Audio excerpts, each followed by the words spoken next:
Cahaya Manulang. Saya mahasiswa PPG dalam jabatan tahun 2022. Unit kerja saya SMA Negeri 1 Kuala Selatan, AEK Nopang Labuhan Batu Utara. LPTK pelaksana PPG dalam jabatan saya Universitas PGRI Adibuana Surabaya.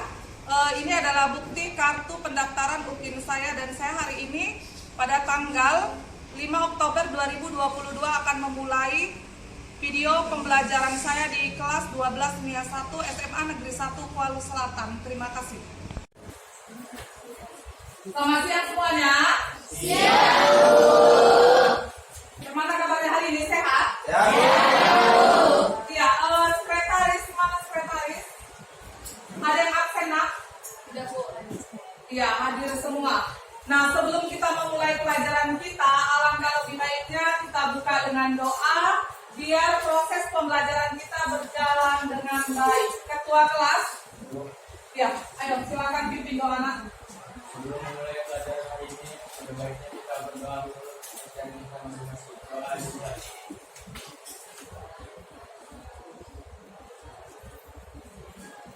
Doa selesai. Ya, pembelajaran kita hari ini temanya adalah peran lembaga penegakan hukum. Sebelum kita masuk ke peran lembaga penegakan hukum, minggu lalu kan kita sudah belajar PKM juga. Siapa yang masih ingat apa pelajaran kita minggu lalu? Silakan angkat tangannya. Ya, Bu. Ya. Peran Indonesia dalam perdamaian dunia. Apa, Pak? Peran Indonesia dalam perdamaian dunia. Peran Indonesia dalam perdamaian dunia. Ya, minggu lalu kita sudah belajar tentang peran Indonesia dalam perdamaian dunia.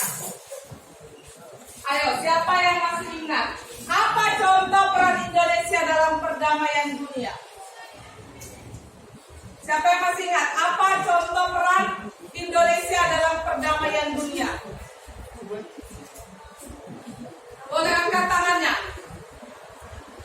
Apa contohnya? Atau siapa yang masih ingat? Apa contoh organisasi PBB? Apa contoh organisasi PBB? Minggu lalu sudah kita pelajari. Tidak, gak usah takut-takut. Ayo, apa nak? Contoh organisasi PBB? Apa? UNICEF. Iya, UNICEF. Jadi peran Indonesia dalam perdamaian dunia, salah satunya Indonesia masuk ke organisasi dunia yaitu PBB. PBB terdiri dari beberapa organisasi. Sampai di sini paham kan? Iya. Sebelum kita lanjut pelajaran kita, peran lembaga penegakan hukum. Ada kompetensi dasarnya di sini. Setelah mempelajari ini, diharapkan kalian bisa mengevaluasi praktik perlindungan penegakan hukum, menjamin keadilan dan kedamaian. Sudah? Nah, ini tujuan pembelajaran. Kita kan belajar ini harus ada tujuannya. Sama dengan kita hidup, harus ada tujuan kenapa kita hidup. Kan kita hidup nggak bisa, tujuanku hidup biar aku bisa makan, Bu, bisa main YouTube, Bu, main game. Nah, tujuan yang pertama, ayo apa? Silakan dibaca. Apa tujuan yang pertama tadi, nak? Apa tujuan yang pertama?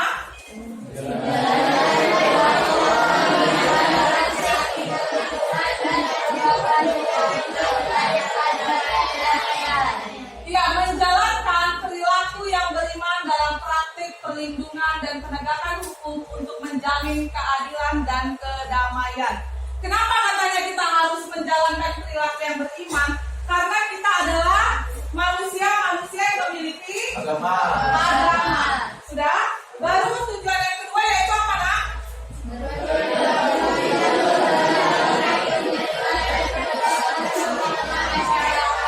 Ya, berperilaku jujur dalam praktik perlindungan dan penegakan hukum di tengah masyarakat. Artinya tidak ada yang dibohongi. Jangan sama si A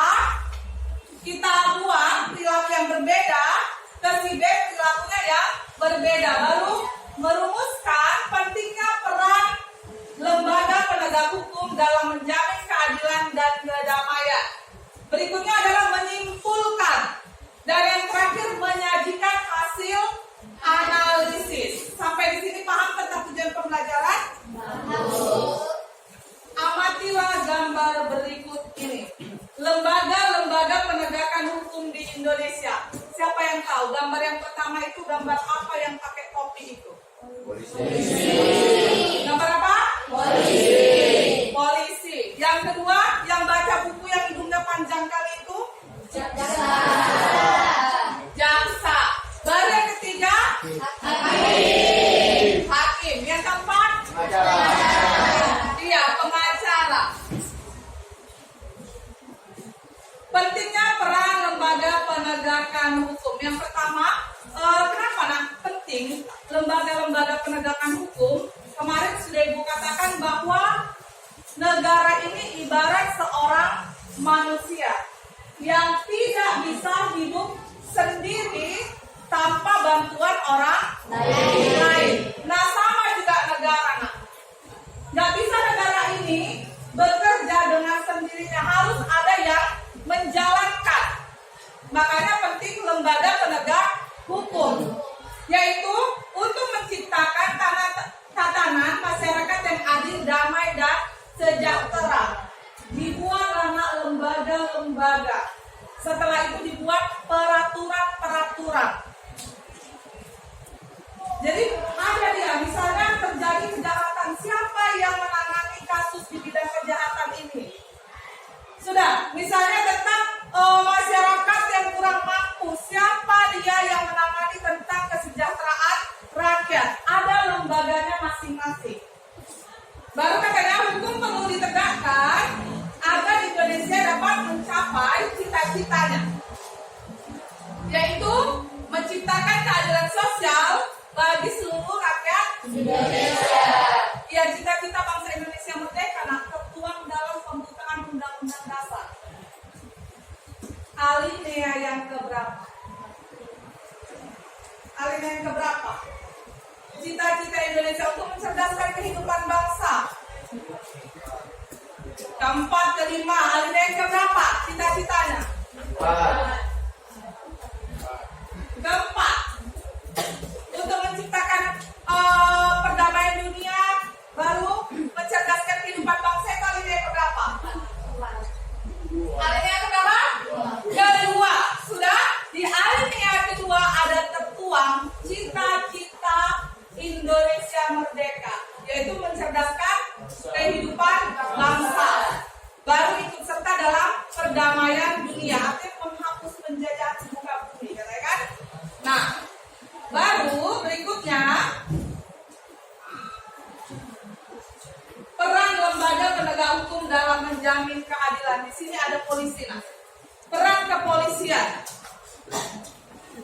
Polisi itu semua ikatannya disatukan dalam Polri. Apa kepanjangan Polri? Siapa yang tahu apa kepanjangan Polri? Apa kepanjangan Polri? Nah, ayo berdiri biar dilihat kawan-kawannya. Polri kepanjangannya adalah Kepolisian Indonesia atau Polisi Indonesia. Polisi Indonesia. Kurang. Ada lagi yang bisa menambahkan, nak? Iya, si Ajeng. Coba Ajeng, apa kepanjangan Polri? Silakan berdiri Ajeng. Kepolisian Republik Indonesia. Iya, Polri, Kepolisian Republik Indonesia. Sudah? Nah, katanya Kepolisian Negara Republik Indonesia merupakan alat negara untuk menjaga keamanan dan ketertiban masyarakat. Polri itu dibagi menjadi beberapa bagian. Nggak bisa hanya satu jenis aja polisi, yaitu polisi apa? Polisi apa? Pembagiannya? Polisi lalu lintas atau yang sering dikatakan lantas. Baru polisi apa lagi?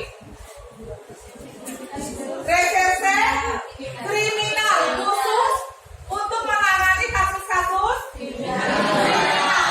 Kasus kriminal itu misalnya pembunuhan, pencurian. Baru apa lagi?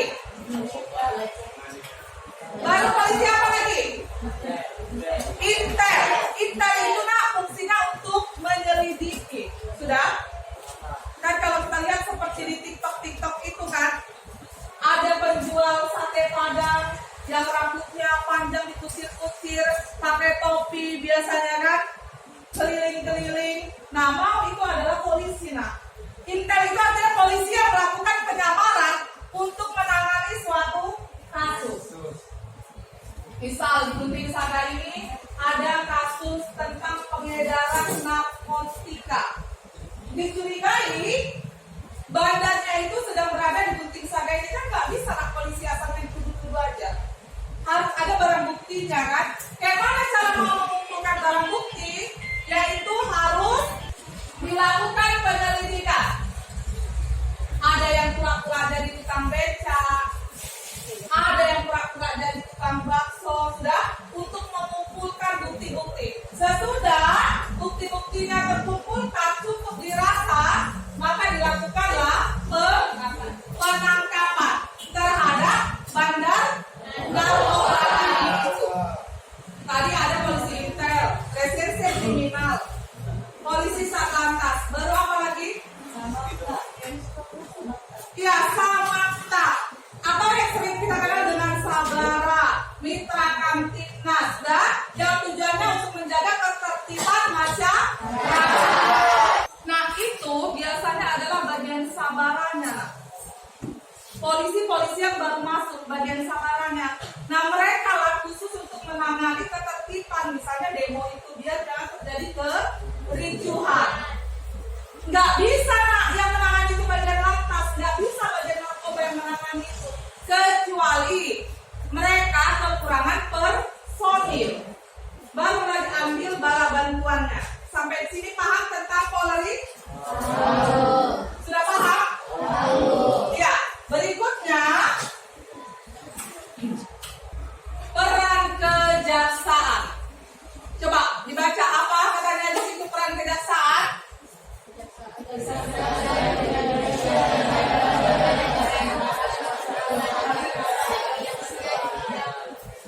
Iya, Kejaksaan Republik Indonesia adalah lembaga negara yang melaksanakan kekuasaan negara khususnya di bidang penuntutan.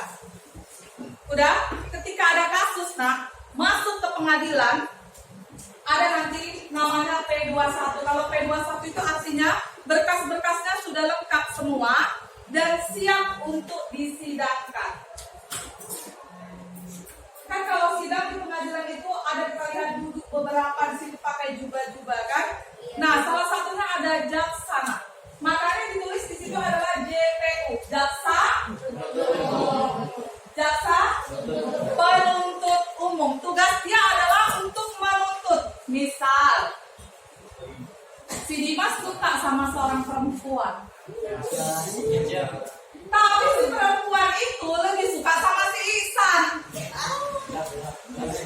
Udah, kita buatlah perempuan itu. Siapa nama sayang? Salsa. Si Salsa. Si Dimas suka sama si Salsa, tapi si Salsa dipikir si Salsa kayak gini. Aduh, Bang Dimas ini nggak bisa. Susah kelihatannya. Udah, si Salsa lebih suka sama si Ihsan. Datang si Dimas, nggak dapat itu, nggak boleh juga dapat si Ihsan. Akhirnya disusun si Dimas lah rencana untuk membunuh si Salsa. Udah, diajarlah kawan-kawannya. Satu cek, direncanakan orang itulah. Nanti kalian ajak si Salsa itu ya, woi ke satu tempat. Udah, kita bilang aja kita lagi kumpul reunian. Baru saja itu nanti kalian pergi, kalian tinggalkan kami berdua di situ. Disusunlah, dapatlah hari yang ditunggu-tunggu si Dimas. Berhasillah si Dimas membunuh si Salsa. Otomatis keluarga si Salsa kan nggak terima kan? Nah, dilaporkan keluarga si Salsa lah si Dimas atas tuduhan pembunuhan berencana.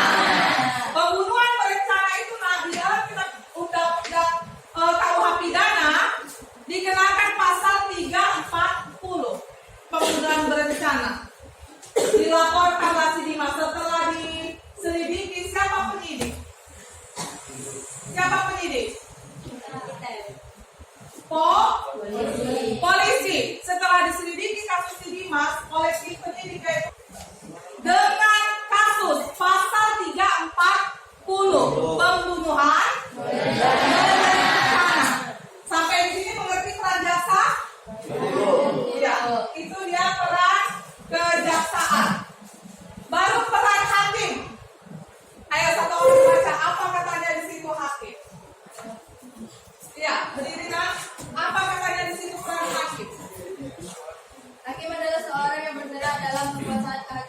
Kasih, Mahkamah Agung, dan Mahkamah Konstitusi yang mempunyai peran yang sangat penting yakni mengambil sebuah keputusan dan peradilan. Iya, hakim adalah orang yang berperan dalam mengambil keputusan. Yang ketuk palu itu hakim, nak. Tadi yang menuntut siapa? Jaksa. Jaksa. Setelah melewati proses persidangan beberapa kali, akhirnya hakim ketuk palu dilihatnya selama persidangan si Dimas ini adalah orang yang baik, orang yang tertib, tidak melakukan kerusuhan dalam persidangan. Sudah, dia kooperatif katanya. Diturunkanlah hukumannya menjadi 12 tahun.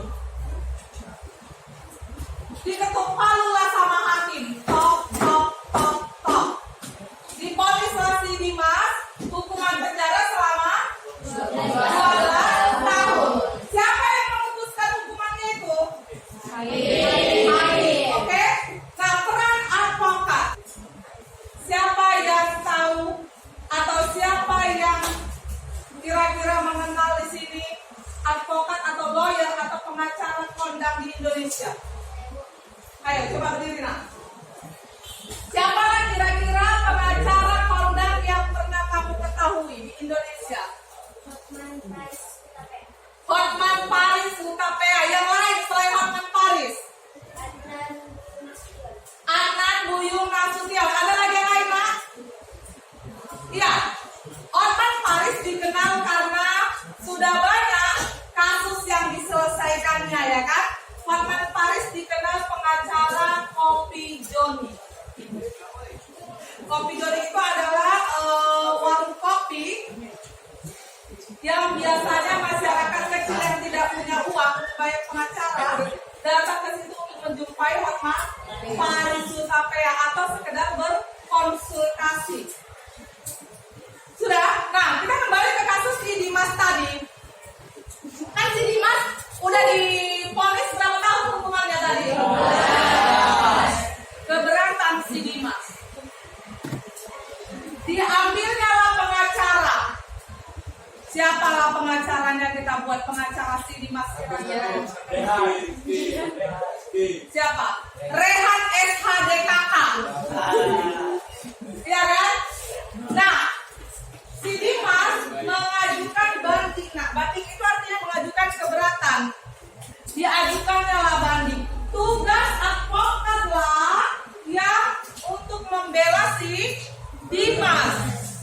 Diajukannya lagi berkas-berkas yang menyatakan kebaikan si Dimas, biar si Dimas bisa diringankan lagi hukumannya dari 12 tahun. Nah, disusun advokat lah berkas-berkasnya si Dimas ini. Dicarilah celah, kemana caranya biar si Dimas bisa diringankan hukumannya. Sudah diterima oleh pengadilan negeri tentang bandingnya si Dimas. Akhirnya dilakukan lagi persidangan dan si Dimas diponis hukumannya menjadi 8 tahun penjara. Berkurang atau bertambah? Berkurang. Di situ anak fungsi dari advokat atau pengacara atau lawyer. Sampai di sini mengerti? Nah, lembaga yang terakhir adalah lembaga KPK. Siapa yang tahu apa kepanjangan KPK? Ya, ajar apa kepanjangan KPK ajar?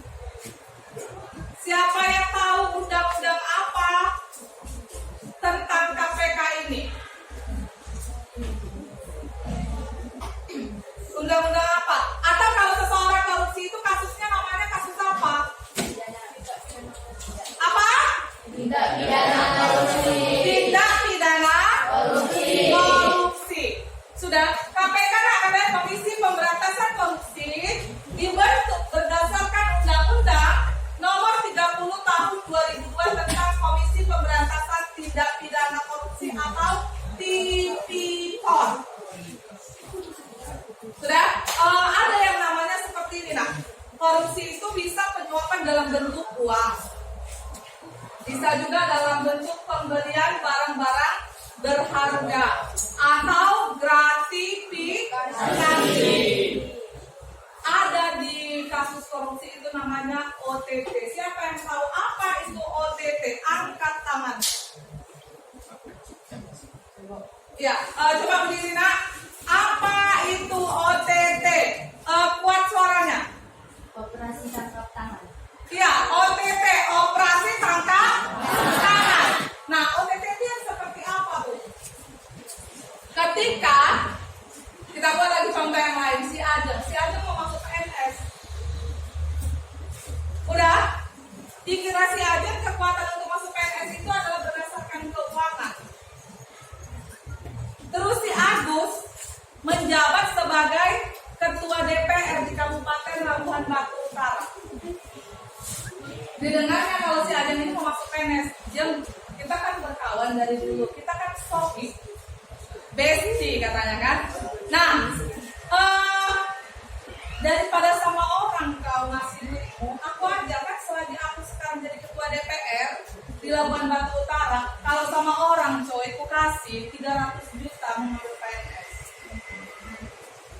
Tapi karena kau sohib kentalku, dulu aku kalau nggak ngerjakan PR, sering kau kasih contekan, udah kasih aja 200 juta, itu pokoknya udah habis suap si Ajeng mau masuk PNS. Itulah yang dikatakan dengan OTT. Apa tadi OTT? Operasi tangkap tangan. Sampai di sini paham? Oke. Tadi kita udah belajar tentang peran lembaga penegakan hukum untuk keadilan dan kedamaian. Sekarang Pak, bentuk 5 kelompok sudah. Bentuk 4 kelompok. Di dalamnya harus ada laki-laki dan perempuan. Nggak boleh perempuan aja, nggak boleh laki-laki aja. 4 kelompok. Nah, cari video, semua bawa handphone. Cari video dari handphone kalian masing-masing. Kelompok yang pertama, mana kelompok pertama? Ya, kelompok pertama mencari tentang peran kepolisian dalam penegakan hukum. Kelompok yang kedua, ya, mencari tentang peran KPK dalam penegakan hukum. Kelompok yang ketiga peran kejaksaan dalam penegakan hukum. Kelompok yang keempat,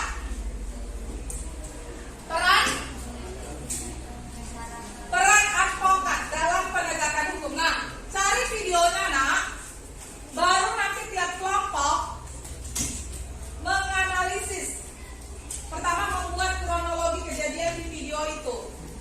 Baru setiap anggota menganalisis kenapa bisa terjadi kasus seperti itu dan menurut kalian apa upaya yang harus dilakukan.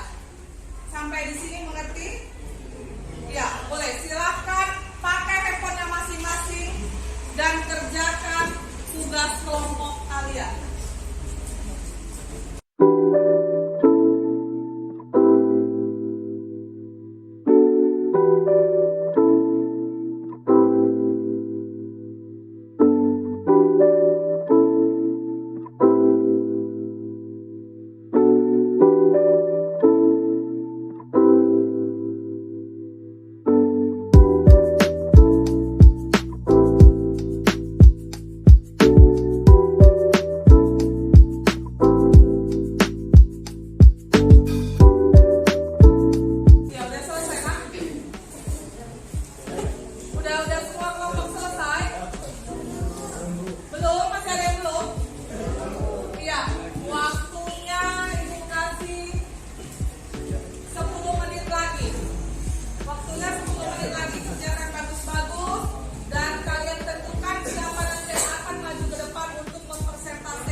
Ini saya sebagai moderator yang akan menjelaskan tentang pembahasan kami ini, yaitu kasus Verdi Sambo.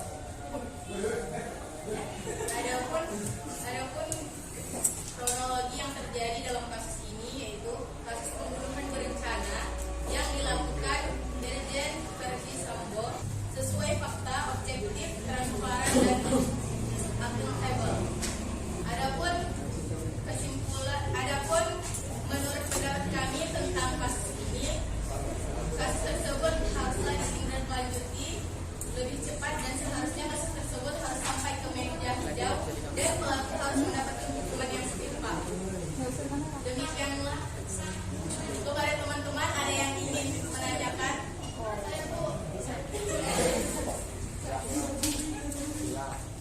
Ya, silakan yang mau menanggapi tentang hasil diskusi dari kelompok 3. Silakan. Kelompok berapa? 2. Kelompok 2, ya. Siapa saja yang bersangkutan dalam kasus tersebut? Baik, terima kasih kepada kelompok 2 yang telah mengajukan pertanyaannya. Adapun tersangka yang melakukan dalam pembunuhan kasus ini yaitu Putri Chandrawati sebagai istri Verdi Sambo, Brahada Richard Eliezer atau Brahada E, Bribka Riki Rizal atau Bribka R, dan Fuad Ma'ruf sebagai sopir Verdi Sambo. Ya, katanya ada si Irjen Verdi Sambo, ada si Putri atau CP sebagai istri Verdi Sambo, ada korban yaitu Brigadir J atau Brigadir Joshua Huta Barat, dan ada supirnya si Verdi Sambo, si Fuad Ma'ruf, dan satu lagi yang diduga sebagai tersangka utama kasus ini yaitu Brada E atau Brada Eliezer. Sampai di sini paham kelompok 2, nak? Oke ya, kita berikan aplaus kepada kelompok 3. Oke, silakan. Demikianlah hasil presentasi kami. Apabila ada kekurangan mohon dimaafkan. Oke, silakan maju kelompok 3, kelompok 2, kelompok yang lain didengarkan dan tetap dijaga ketertibannya ya, nak. Assalamualaikum warahmatullahi wabarakatuh. Selamat siang. Kami perwakilan dari kelompok 2 ingin mempresentasikan hasil diskusi kelompok kami tentang peran KPK dalam menjamin keadilan dan kedamaian yang akan dibacakan oleh Sofiatul dan Salsa. Peran KPK dalam menjamin keadilan dan kedamaian. Menurut Undang-Undang Nomor 31 Tahun 1999, Undang-Undang Nomor 20 Tahun. Ya, kelompok lain jika ada yang memberikan tanggapannya silakan, nak. Ayo ditanya. Perkenalkan, saya Bintang Cita dari kelompok 1. Saya ingin bertanya, apakah penyuapan tersebut bisa disebut juga dengan gratifikasi? Gratifikasi merupakan penyeludupan barang, pemberian barang dan bukan uang. Ya, sampai sini paham? Ya, kita kasih aplaus.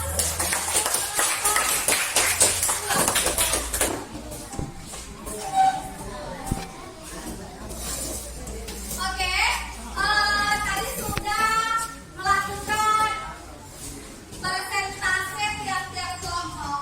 Nah, tadi saya lihat hasil persentase kalian sudah mulai ada keberanian kalian untuk berbicara di depan kelas, dan yang lain juga sudah mulai percaya diri untuk menyampaikan berbagai tanggapan baik berupa kritikan maupun pertanyaan kepada kelompok yang maju persentase. Udah? Aplaus untuk semua kelompok. Pembelajaran kita, Ibu kasih kalian mengerjakan LKPD selama 5 menit. Ada 5 soal LKPD, sudah dikerjakan masing-masing. Jangan ada yang ribut.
doanya.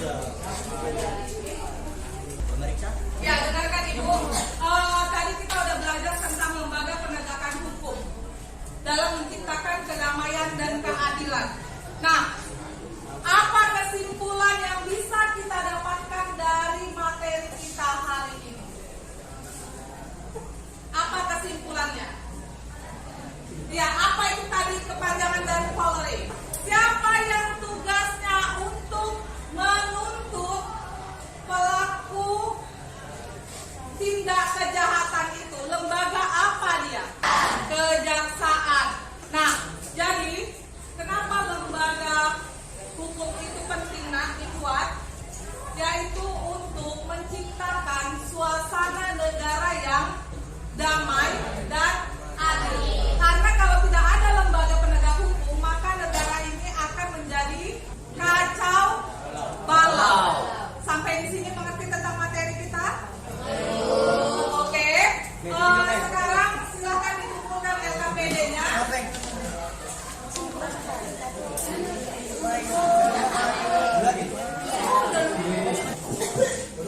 Udah?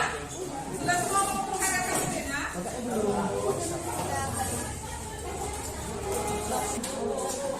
Materi kita minggu depan tentang ancaman-ancaman terhadap kesatuan NKRI.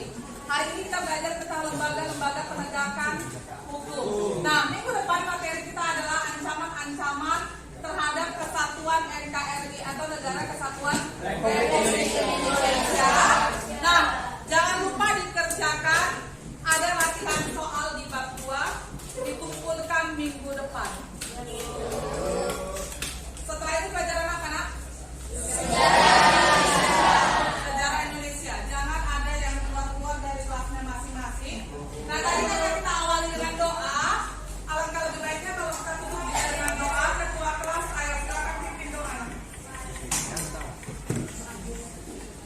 Sebelum mengakhiri pelajaran hari ini, alangkah baiknya kita berdoa menurut agama dan kepercayaan kita masing-masing. Doa dimulai. Doa dimulai. Oke, demikian pembelajaran kita sampai hari ini. Selamat siang. I know.